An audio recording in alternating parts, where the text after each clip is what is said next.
I'm getting ready to box this wreath to ship it out. It is 29 inches in diameter. My boxes are 24 by 24, so I have to take two and put them together, and I'm going to show you how I do that. First thing I do is cut one corner of the box and lay it flat out. What I do is measure out 29 inches, draw my line, 29 inches, 29 inches. You can do this for whatever size box that you need. If you need to go bigger, or even if you need to go smaller, you can use this method. Now I'm going to score where these lines are, and then here on the flaps I'm going to have to cut through this because I need them to be able to flap over. I use my box cutter to score my box. You can use an X-Acto knife if you want to. I just make sure I don't go all the way through the box. I just barely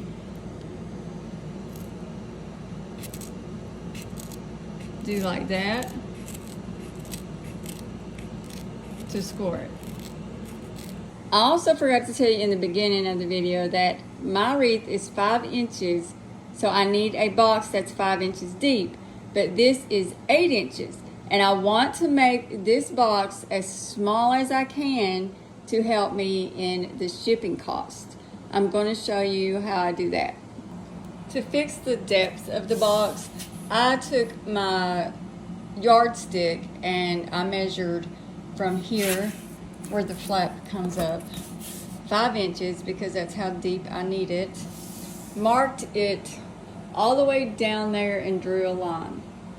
Now I'm going to score this so that I can fold it over. After I score this, I'm going to have to go back where I drew these lines, where I scored it to make it like that. And from this line down, I'm going to cut all the way through that because this is going to be part of the flap. I've got that scored and flapped over, as you can see. Now I'm going to have to add the second box to this. So I folded this box over to give me room. This takes up a lot of floor space. I'm going to take this second box. This is the shortest end that I have left on the box I just scored. So I need about 1 inch or 2 to overlap this box there, and I'm going to use a hot glue gun to glue this on there. And then I need to measure from where this bends, where it folds, and I'm going to measure about 1 inch or 2 longer than the 29 inches because I need those extra few inches to attach this to the end of this side. When you get here to where you've scored it, do not put glue there because you've got to be able to bend that. If you put glue there, you're going to have trouble folding that over. So now from this piece that I added on, I went from where this folded and I measured out 29 inches and I scored that, cut this flap here. That leaves me about 2 inches to connect this to the other end of the box using hot glue.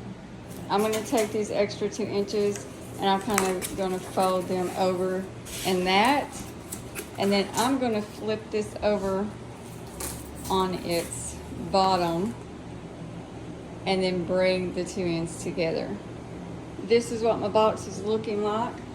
I have these extra 2 inches that I left of cardboard, and I'm going to put some glue right here and glue it to the inner part of this side of the box.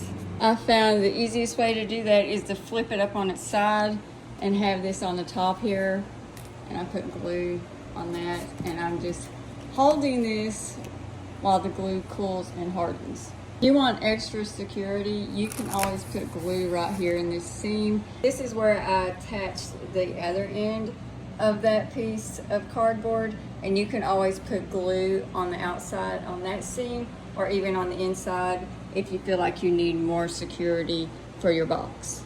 These are the flaps from the extra couple inches that I cut, and I don't need them.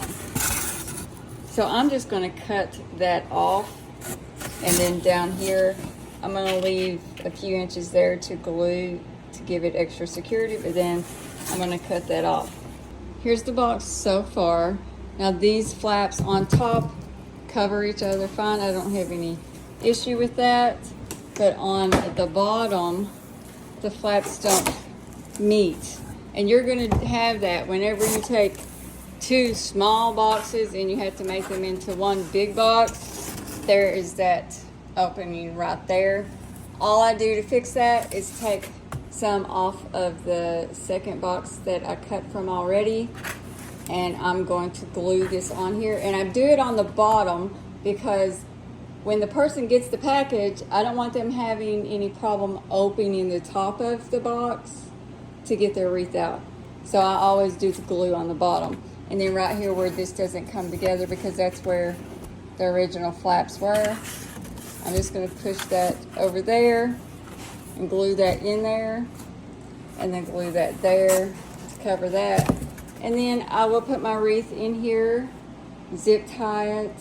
So that's how you resize a box if you don't have the size of a box you need. I hope this video helps you, because I could have used a video like this when I first started shipping my wreaths. After having to do this so many times, I finally figured out the way to do it that's easy for me. If you like this video, please give me a thumbs up. If you're not already following, don't forget to do that.